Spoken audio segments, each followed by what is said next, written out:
Ya, faith, hope, and love. Diambil dari 1 Korintus 13 ayat 13. Menjadi 3 bagian yang akan menjadi kekuatan kita ya di awal tahun ini. Kita akan baca bersama-sama ayatnya. 1 Korintus 13 ayat 13. Kita baca bersama-sama ya. Demikianlah tinggal ketiga hal ini, yaitu iman, pengharapan, dan kasih. Dan yang paling besar di antaranya ialah kasih. 1 Korintus ini adalah tulisan daripada Rasul Paulus ya. Dia mengatakan demikianlah tinggal ketiga hal ini, yaitu 3 hal, iman, pengharapan, dan kasih. Berarti ini satu bagian yang menjadi satu kesatuan yang paling indah dan menjadi satu kesimpulan oleh Rasul Paulus untuk dimiliki oleh orang-orang percaya atau jemaat Tuhan ya. Saya bisa gambarkan iman, pengharapan, dan kasih ini menjadi satu kesatuan yang akan menjadi sumber kekuatan hidup untuk kita bisa mencapai tujuan hidup sebagai umat Tuhan, yaitu hidup kekal ya. Dalam perjalanan hidup kita di dunia ini menuju kepada kehidupan yang kekal, kita harus mempunyai iman, pengharapan, dan kasih untuk menjadi sumber kekuatan. Ibarat gunting ya. Gunting ini ada dua kekuatannya untuk bisa menggunting. Kemarin saya beberes taman gitu ya, menggunting tanaman dan tiba-tiba patah. Salah satu pegangannya ini patah. Pada waktu patah, cuman ada satu pegangan, saya coba potong dahan yang kecil sekalipun nggak bisa, nggak ada kekuatannya. Ya, jadi dia harus ada 2 baru punya kekuatan untuk menggunting dahan. Ini kemarin sama saya dilem, udah dilem, selotip lagi gitu ya supaya punya kekuatan lagi untuk 2 gagang ini kerjasama bisa menggunting dahan pohon. Nah, demikian dalam hidup kita bukan cuma 2 ya. Rasul Paulus katakan ada 3 hal yang harus dimiliki secara bersama. Kalau kurang salah satu, lemah kekuatan kita gitu ya. Nggak bisa punya kekuatan yang prima untuk memangkas semua masalah-masalah kehidupan, pencobaan, kesulitan dalam hidup kita dan kita bisa bertahan sampai pada kesudahannya.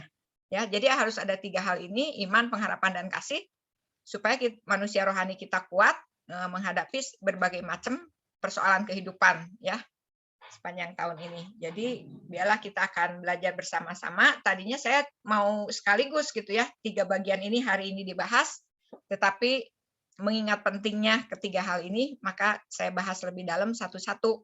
Minggu ini tentang iman, minggu depan tentang pengharapan, dan minggu selanjutnya tentang kasih. Saya harap ibu-ibu bisa hadir komplit gitu ya untuk mengenal ketiga kebenaran itu. Nah, sekarang apakah arti iman? Iman itu kalau dalam perjanjian baru berasal dari bahasa Yunani pistis. Di dalam perjanjian lama sedikit dibahas kata iman ya, hanya beberapa kata. Tapi di dalam perjanjian baru kata iman udah menjadi puluhan bahkan ratusan kata. Dalam bahasa Yunani kata bendanya pistis. Kalau kata kerjanya percaya artinya ya pisteo kata kerjanya. Tapi kalau bahasa kata bendanya itu pistis artinya iman. Nah, apa artinya iman? Ini bisa kita mengerti dalam Ibrani 11 ayat 1 ada jawabannya. Ya, iman itu apa? Iman adalah dasar dari segala sesuatu yang kita harapkan dan bukti dari segala sesuatu yang kita lihat. Nah, sekarang silahkan di antara ibu-ibu yang punya jawaban dari ayat ini kira-kira diuraikan lebih jelas gitu ya. Apa tentang arti iman bagi pribadi ibu-ibu sekalian. Silahkan.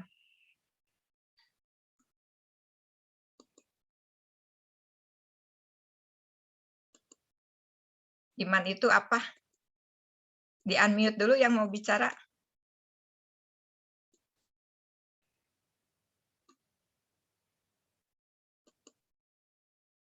Ayo, Pikom 1, 2, 3, 4, 5. Menurut ibu-ibu yang sederhana, iman itu artinya apa?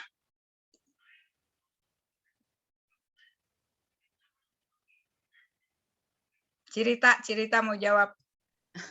Percaya. Percaya, ya sederhana ya, percaya, betul. Terus apa lagi yang lain? Ada?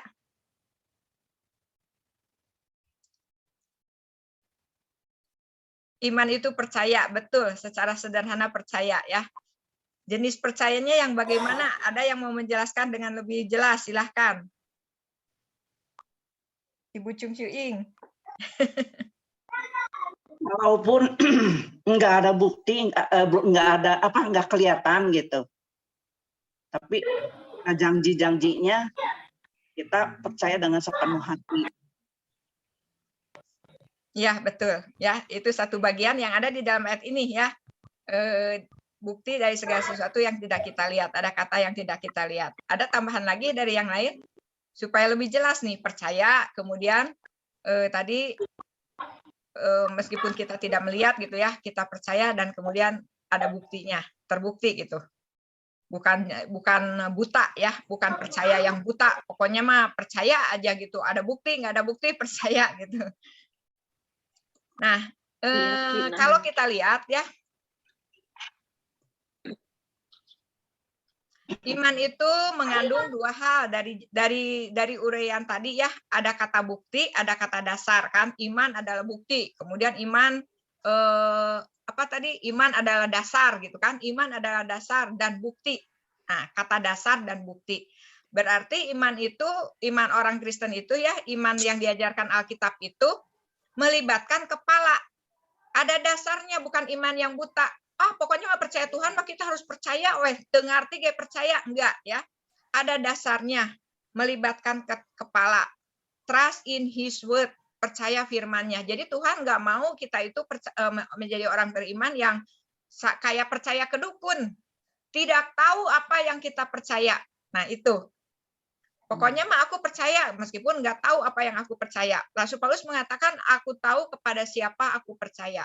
Ya, jadi iman itu adalah melibatkan kepala, kemudian ada dasarnya. Kita punya dasar, kenapa kita menjadi orang yang percaya kepada Tuhan Yesus, kepada Allah, karena kita percayakan firman-Nya yang memang Dia itu seperti apa yang Dia katakan. Di dalam kitab Kejadian kita lihat ya, firman Tuhan itu begitu berkuasa. Pada waktu Dia mengatakan jadilah langit, jadilah segala sesuatu yang diciptakan di kitab Kejadian, itu terjadi, ada, dan sampai sekarang tidak berubah gitu ya. Langit, cakrawala, semua yang diciptakannya itu tidak berubah. Jadi Dia itu seperti apa yang Dia katakan. Orang yang bisa dipercaya itu adalah orang yang bisa melakukan seperti yang Dia katakan. Itu bisa dipercaya. Tapi kalau pembohong, dia berkata lalu dia ingkar, tidak melakukan apa yang dia katakan itu tidak sesuai dengan kelakuannya, itu nggak bisa dipercaya gitu ya. Nah, jadi sama dengan mencari pasangan hidup ya, kita ingin mencari pasangan hidup yang bisa dipercaya, apalagi ini Allah itu adalah Allah yang menjadi pasangan hidup kita sampai kekekalan. Kita harus benar-benar yakin bahwa Allah yang kepadanya saya percaya itu Allah yang luar biasa. Ya, Allah yang bisa dipercaya. Kalau suami masih bisa ingkar gitu ya. Terus apalagi kalau kita lagi mencari suaminya itu percayanya percaya buta. Udahlah pokoknya mah karena kepepet umur gitu. Beremeh gitu kan, nikah sembarangan. Nah, akhirnya ya mungkin kejeblos gitu kan. Nah, pada waktu kita mau mencari pasangan mempelai pria yang bisa membawa kita kepada kehidupan kekal, kita harus benar-benar tahu kepada siapa kita percaya gitu ya. Dan Alkitab mengatakan kita bisa percaya kepadanya itu karena apa yang Dia katakan dalam firman-Nya itu sesuai dengan yang terjadi, dan kita bisa lihat ya apa yang dikatakan di dalam kitab Kejadian dan kemudian di dalam sejarah Perjanjian Lama firman-Nya itu selalu terjadi. Kemudian tadi dikatakan dalam itu ada bukti, ada dasar, tetapi ada juga pengharapan ya. Segala sesuatu yang tidak kita lihat, ada kata itu ya. Jadi di dalam iman itu ada harapan dan surprise. Artinya iman itu tidak membosankan ya. Iman itu tidak pasif. Bukan berarti dalam iman ada kata pasrah, ada kata berserah. Percaya yang sungguh-sungguh percaya ya. Jadi di dalam kata iman itu mengandung arti juga pasrah, berserah. Nah, tetapi bukan pasrah dan berserah yang pasif. Misalnya banyak orang berkata ya udahlah takdir saya misalnya menjadi orang miskin, atau memang nasib saya punya suami begitu gitu ya, punya suami yang enggak setia dan lain sebagainya. Nah, itu satu kepasrahan yang pasif gitu ya. Di dalam iman itu ada harapan dan ada surprise yang selalu memberikan kejutan yang indah ya dari Tuhan yang melibatkan hati kita. Jadi di samping kepala ya, ada juga hati. Dalam iman itu mengandung juga unsur yang memerlukan respon hati. Karena di dalam dasar yang membuat kita percaya itu bukan hanya firman Tuhan yang udah terjadi, tapi ada janji-janji yang belum terjadi. Di Alkitab itu kan ada firman yang sudah terjadi, nubuat yang sudah digenapi. Tapi ada juga firman Tuhan yang belum terjadi. Janji-janji itu katanya lebih dari 700. 1 tahun 365 hari. Nah, kita punya janji 700. Sehari kita bisa dapat 2 janji. Ya, misalnya aku akan menyertai engkau, jangan kamu khawatir, jangan kamu takut. Aku akan menyembuhkan engkau dan lain sebagainya gitu ya. Banyak sekali janji-janji Tuhan yang bisa menjadikan harapan atau surprise ya. Jadi kita menjadi orang beriman itu kepala kita yang penuh dengan berbagai persoalan, dengan berbagai pikiran, apakah kita mengisinya dengan firman Tuhan? Ya. Dan percaya kepada firman Tuhan untuk mengatasi berbagai persoalan hidup kita. Lalu apakah hati kita juga memiliki pengharapan selalu di dalam Tuhan. Apapun yang terjadi dalam hidup kita sepanjang tahun 2022 ya, bagi orang Kristen itu nggak ada kuamiah gitu kan, nggak ada ramalan-ramalan. Kalau biasanya menjelang Imlek itu banyak sekali tuh tukang kuamiah laris ya. Kalau di negara-negara yang mayoritasnya beragama Buddha atau Konghucu seperti Singapura, saya lihat wah di mal-mal itu udah ya tukang-tukang kuamiah itu udah buka jongkok gitu jualan untuk siapa yang mau dilamar nasibnya di tahun mendatang, di Sio mendatang untuk itu. Nah, sekarang kita mau percayanya kepada siapa? Kepada firman Allah yang udah terbukti dan janji-janjinya gitu kan, atau kepada hal-hal yang lain ya. Nah, ini saya kasih lihat bahwa surprise ya, apa yang tidak kita lihat itu lebih indah daripada yang kita lihat ya, lebih besar daripada yang kita lihat. Biasanya orang dari waktu kecil itu disuruh kamu harus punya mimpi, kamu harus punya cita-cita gitu ya. Itu kan belum terlihat. Mimpi atau cita-cita belum terlihat. Ini keponakan saya ya, dari sejak bayi udah sering dibawa sama si Koko ke Bandung gitu. Pada waktu dia masih usia balita, dia jadinya dekat dengan saya manggilnya kukuh ya, dengan kukuh-kukuhnya itu dia dekat sekali. Lalu pada waktu dia masih balita, saya memberi nasihat ya, balita sampai kanak-kanak, saya memberi nasihat kepada dia. Karena saya melihat bahwa papahnya, mamahnya yang pendatang, bukan penduduk asli Hong Kong ya, mereka tinggal di China, kemudian pindah ke Hong Kong. Pada zaman koko saya itu, orang-orang China banyak yang pindah ke Hong Kong dan mereka menjadi buruh-buruh kasar. Nggak, karena mereka pendidikannya bukan di China. Ya, di China koko saya itu guru SMP yang baik ya. Nah, kemudian pindah ke Hong Kong tidak bisa jadi guru ya. Jadi dia pekerjaannya itu menjadi penjaga, kalau kasarnya mah satpam ya, tapi satpam dari satu building gitu, dari satu apartemen. Kemudian ensoh saya jadi mamah dari keponakan saya ini, dia sebenarnya sarjana di China-nya. Tapi di Hong Kong tetap tidak bisa jadi guru dan lain sebagainya. Sarjananya nggak bisa dipakai. Jadi buruh kasar, tetapi kemudian dia sekolah lagi ngambil kursus-kursus gitu ya. Jadi akhirnya dia bisa bekerja di panti jompo sebagai suster begitu di panti jompo. Nah, melihat demikian saya selalu memberi nasihat ya supaya keponakan saya ini punya mimpi, punya cita-cita yang belum terlihat. Ya, dia masih balita, nggak tahu bagaimana. Saya bilang, kamu itu harus berjuang supaya kamu tidak kalah bersaing dengan orang Hong Kong asli. Kamu kan lahirnya di Hong Kong, bukan di China. Jadi kamu harus bisa nanti kuliah sampai kamu mendapat pekerjaan yang sama dengan penduduk Hong Kong, gitu, bersaing dengan penduduk Hong Kong asli. Jangan seperti mama papa. Jadi pekerjaannya itu pekerjaan di kapal, bagian bagasi gitu ya, jaga bagasi, kemudian di apartemen, jaga building gitu kan. Kamu harus sama dengan orang Hong Kong ya, mencapai gelar sarjana dan lain sebagainya.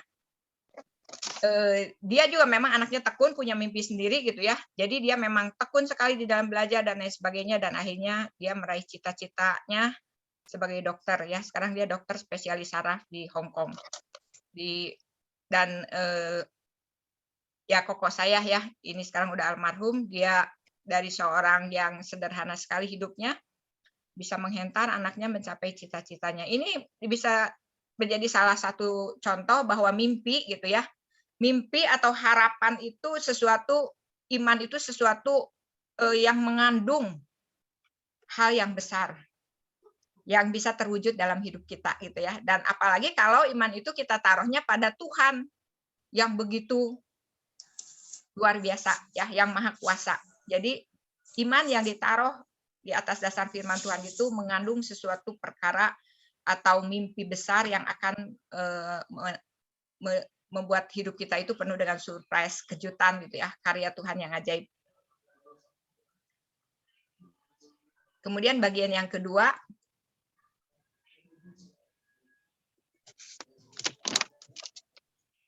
sebentar ini. Apa manfaat dari iman? Nah, ini ada dua ayat yang ayat yang menjawab ya, apa manfaat dari iman, Efesus 6 ayat 16. Dalam segala keadaan pergunakanlah perisai iman, sebab dengan perisai itu kamu akan dapat memadamkan semua panah api dari si jahat. Jadi iman itu diibaratkan perisai. Silahkan ya, di antara ibu-ibu ada yang mau mencoba menjawab. Apa gunanya iman? Apa yang pernah dirasakan manfaat iman dalam kehidupan ibu-ibu sekalian? Silahkan.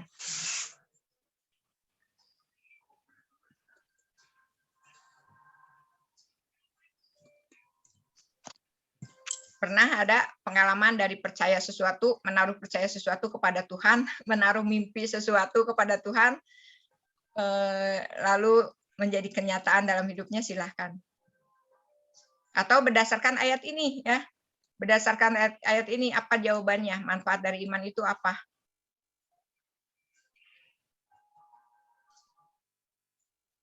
Kalau saya ini semua.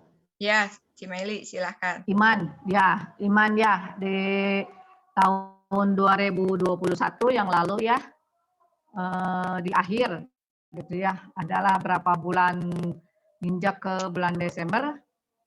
Tapi saya percaya gitu, punya iman, sebab apa yang saya kerjakan gitu, kenapa orang lain bisa, kenapa saya tidak gitu ya.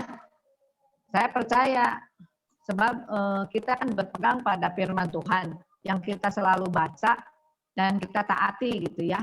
Tapi tidak tahu apa yang akan terjadi dan tidak tahu apa yang saya rasakan ya. Cuman saya percaya bahwa tahun 2021 apa yang menjadi mimpi dan harapan bisa tercapai gitu. Apa yang saya kerjakan bisa menjadi di tahun 2021 di bulan November bisa masuk runner up. Runner up berarti semacam penghargaan lah ya. Nah, saya suka ngobrol sama teman saya. Saya percaya tahun 2021 apa yang menjadi mimpi bisa kenyataan. Oh ya, kamu bagus Mel, katanya gitu. Iya, sebab saya percaya apa yang Tuhan janjikan di dalam firman Tuhan, asalkan kita punya iman dan kita juga mentaati firman Tuhan.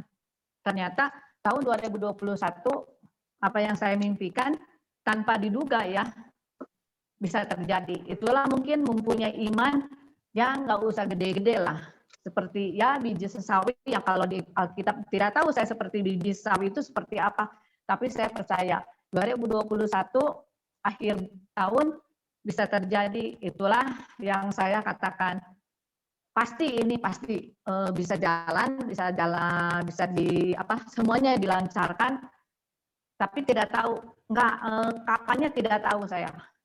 Tahu-tahu akhir tahun apa yang menjadi mimpi bisa kenyataan. Itulah mungkin sedikit iman dari saya semua. Ya, terima kasih Cimeli, puji Tuhan ya. Itu contoh praktis ya, punya iman bisa kita libatkan di dalam kehidupan kita setiap hari, di dalam pekerjaan kita ya. Kita bisa berpegang kepada janji dan kekuatan dari firman dan janji Tuhan untuk meraih apa yang kita mimpikan. Bagus ya contoh yang praktis. Silahkan lagi ada yang lain. Kalau saya gini, waktu saya sakit, saya tahu meskipun kita berusaha sedapat mungkin ya mencari dokter atau apa, tapi tanpa pertolongan Tuhan nggak mungkin bisa sembuh. Nah itu yang saya pikirkan. Kalau Tuhan menghendaki saya apa istilahnya game over, ya istilahnya lah. Itu kita bisa menolong. Game over. Makanya kalau segala sesuatu mungkin kita berangan-angan bisa. Kita menginginkan hal yang terbaik mungkin dengan mencari dokter, mencari obat dengan segala macam. Tapi kalau Tuhan tidak mengizinkan segala sesuatunya tidak mungkin sembuh.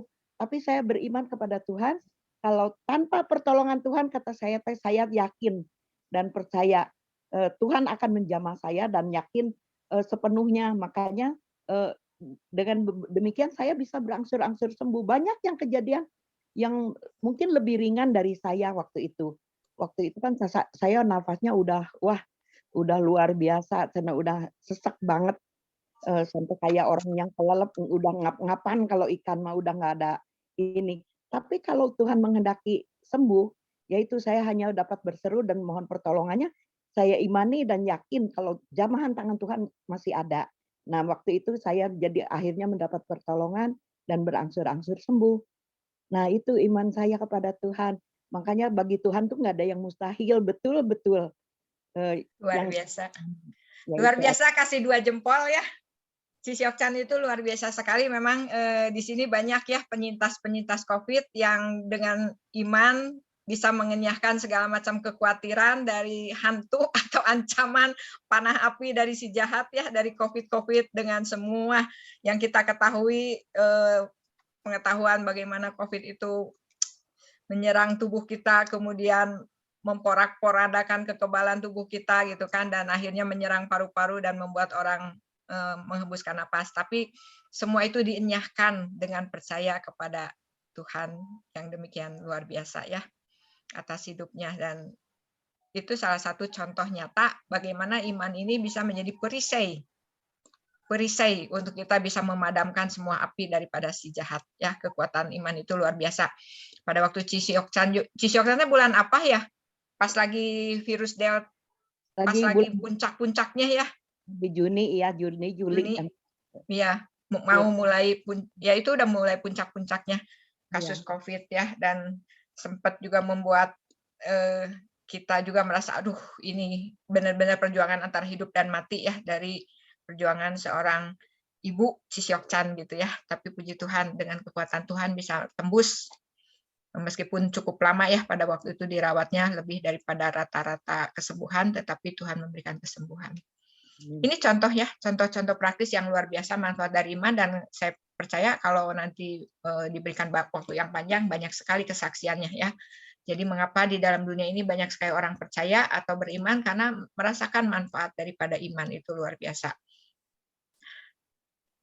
Kemudian bagian ketiga, bagaimana cara untuk kita menjadi orang beriman. Ya, ini ada ayatnya, kita ambil dalam Roma 1 ayat 17. Sebab di dalamnya nyata kebenaran Allah yang bertolak dari iman dan memimpin kepada iman. Seperti ada tertulis, orang benar akan hidup oleh iman. Roma 1 ayat 17. Kemudian Roma 3 ayat 21 sampai 24. Tetapi sekarang tanpa hukum Taurat, kebenaran Allah telah dinyatakan seperti yang disaksikan dalam kitab Taurat dan kitab-kitab para nabi, yaitu kebenaran Allah karena iman dalam Yesus Kristus bagi semua orang yang percaya. Sebab tidak ada perbedaan, karena semua orang telah berbuat dosa dan telah kehilangan kemuliaan Allah. Dan oleh kasih karunia telah dibenarkan dengan cuma-cuma karena penebusan dalam Kristus Yesus. Roma 3 ayat 21-24. Jadi iman timbul dari pendengaran, dan pendengaran oleh firman Kristus. Nah, silahkan yang mau menjawab bagaimana cara untuk kita menjadi orang beriman dari ayat-ayat yang saya kasih ya untuk referensi jawaban ini. Silahkan disimpulkan kira-kira bagaimana caranya. Ayo.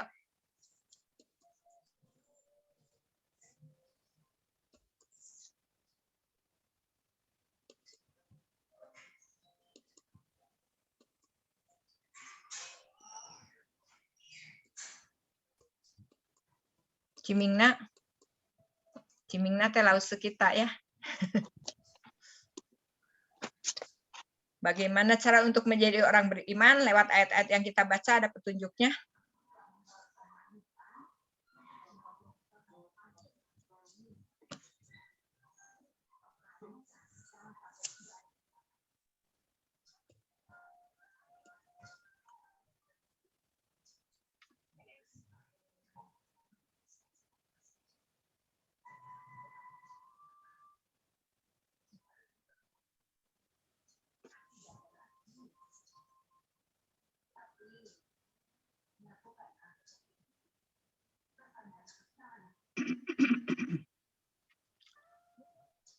Ayo Chung Syuing, mau nambahkan?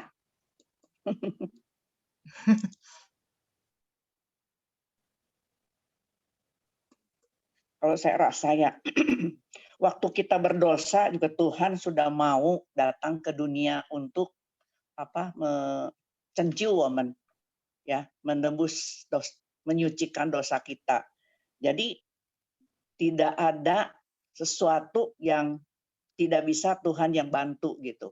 Jadi pasti Tuhan di segala hal juga bisa bantu kita. Ya. Gitu aja. Ya, jadi bagaimana kita untuk menjadi orang beriman? Ya tentu pertama kita harus mengenal siapa Allah kita ya. Kita bisa percaya karena kita tahu Allah kita itu semakin selain Maha Kuasa, Dia Maha Kasih ya. Dan kasihnya itu nggak cuma omong doang gitu. Dia melakukan buktinya dengan penebusan di kayu salib. Jadi yang pertama, langkah pertama gitu ya untuk kita percaya dan akhirnya dipimpin semakin percaya lagi, itu kita harus punya dasar iman terhadap karya penebusan Kristus di masa lalu ya. Ini udah terbukti dalam sejarah. Yesus sudah menyatakan kasih Allah pencipta langit dan bumi dengan turun ke dunia ini, mati di kayu salib menebus kita dengan darahnya. Jadi ini yang menjadi dasar kenapa saya harus percaya Allah pencipta. Kalau dia cuma jauh-jauh di langit, di surga, kita di bumi aprak-aprakan dengan kesulitan kita tanpa dia peduli, ya buat apa saya percaya gitu kan? Tapi ini ada bukti ya. Jadi iman itu langkah pertamanya itu adalah kita percaya terhadap karya penebusan Allah, karya Kristus. Karena semua orang telah berbuat dosa. Nggak akan ada seorang yang bisa percaya kepada Allah yang sudah jauh gitu ya. Udah manusia kan udah kehilangan kemuliaan Allah. Kalau kita tidak benar-benar percaya kepada Allah yang sudah menjelma menjadi manusia yang kita rayakan kedatangannya ke dunia ini di hari Natal. Jadi kita benar-benar bagi orang Kristen itu disebut beriman itu kalau kita sudah percaya kepada karya kasih Allah yang nyata di masa lalu di kayu salib. Ya. Jadi tidak bisa tergoyahkan kasih Kristus ini yang akhirnya tidak akan bisa memisahkan kita dengan Allah. Orang yang sudah tersentuh dengan kasih Kristus, dia akan yakin banget dia percaya kepada Tuhan itu karena kasih, bukan karena takut ancaman. Agama apapun, kepercayaan spiritual apapun, kalau ada ancaman pengikutnya banyak dan pengikutnya taat. Bahkan kadang lebih taat daripada orang yang percaya kepada kasih Kristus ya, karena mereka takut dengan ancaman. Tetapi seharusnya terbalik ya. Justru orang yang percaya dengan kasih itu melakukan perkara lebih daripada orang yang percaya karena takut, karena diancam. Kamu kalau nggak melakukan ini, hukumannya neraka. Kamu kalau nggak melakukan ini, hukumannya ini. Gitu ya, banyak sekali ancamannya. Jadi akhirnya pengikutnya itu setia, taat karena takut dengan ancaman-ancaman rohani. Nah, kalau kita orang beriman di dalam Kristus, kita percaya dasarnya bukan karena takut, bukan karena kita takut masuk neraka, bukan karena kita takut nggak diberkati gitu ya. Tapi percayanya itu dasarnya itu kasih yang terbukti di kayu salib. Lalu di masa kini, percaya kita itu menjalani kehidupan setiap hari banyak sekali ya.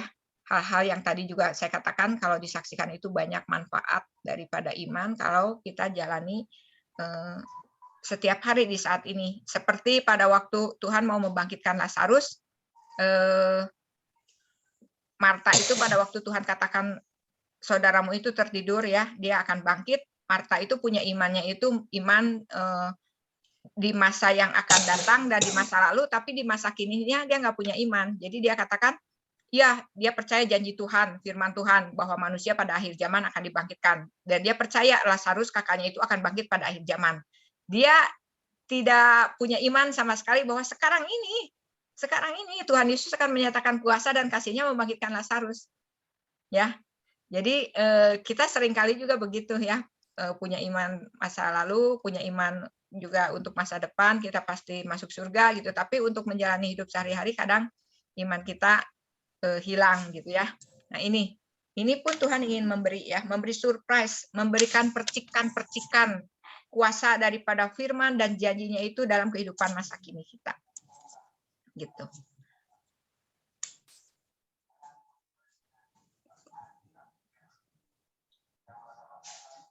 Ya, jadi iman di masa lalu itu terbukti di kayu salib.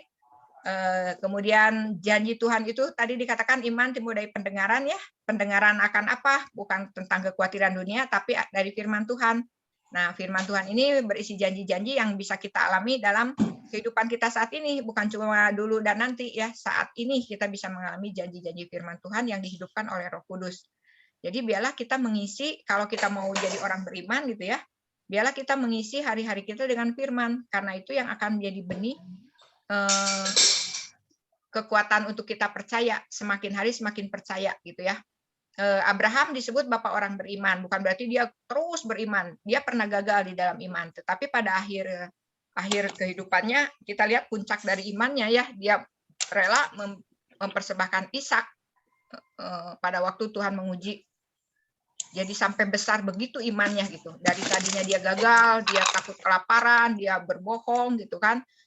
Dia rela menyerahkan Sarah sebagai ibu perjanjian yang Tuhan janjikan lewat keturunan Sarah dia akan memperoleh banyak, dia akan mewariskan umat perjanjian gitu kan. Dia rela istilahnya menjual Sarah demi untuk keselamatannya saat itu gitu kan, demi untuk ketakutannya saat itu. Nah, dia gagal tapi tetap dia dikasih gelar sama Tuhan itu bapak orang beriman. Jadi dalam menjalani kehidupan sehari-hari untuk kita pegang firman Tuhan, seringkali juga kita jatuh bangun ya. Kadang-kadang kita gagal, lebih besar khawatirnya, lebih besar takutnya dibanding dengan janji-janji firman Tuhan gitu. Itu nggak apa-apa, nggak masalah ya. Yang penting selama itu kita punya iman yang tertancap kuat, bahwa iman yang tidak tergoyahkan itu iman dalam karya Kristus di kayu salib ya. Iman ini nggak boleh tergoyahkan, bahwa dialah satu-satunya juru selamat saya yang mengasihi saya, menyertai saya sampai akhir zaman. Ini nggak boleh digoyahkan. Lalu kalau terhadap janji-janji Tuhan, setiap hari kita ada gagalnya gitu kan, tapi selama kita punya satu kekuatan yang utama di masa lalu dan juga janji pengharapan di masa yang akan datang, sekalipun misalnya rontok kita secara tubuh habislah oleh penyakit gitu dan lain sebagainya, kita masih tetap punya janji di masa depan, kebangkitan dan hidup yang kekal. Jadi bagi orang beriman itu istilahnya nggak ada kata putus asa ya. Itu satu manfaat daripada firman Tuhan yang membuat hidup kita itu menjadi kuat.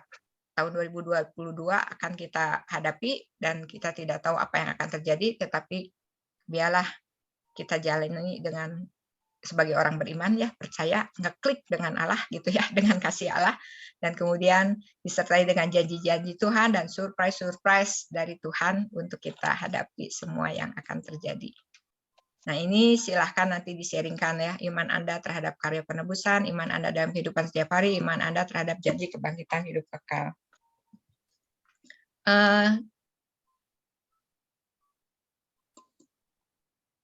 Silahkan bagian yang akan memimpin doa ya untuk berikutnya.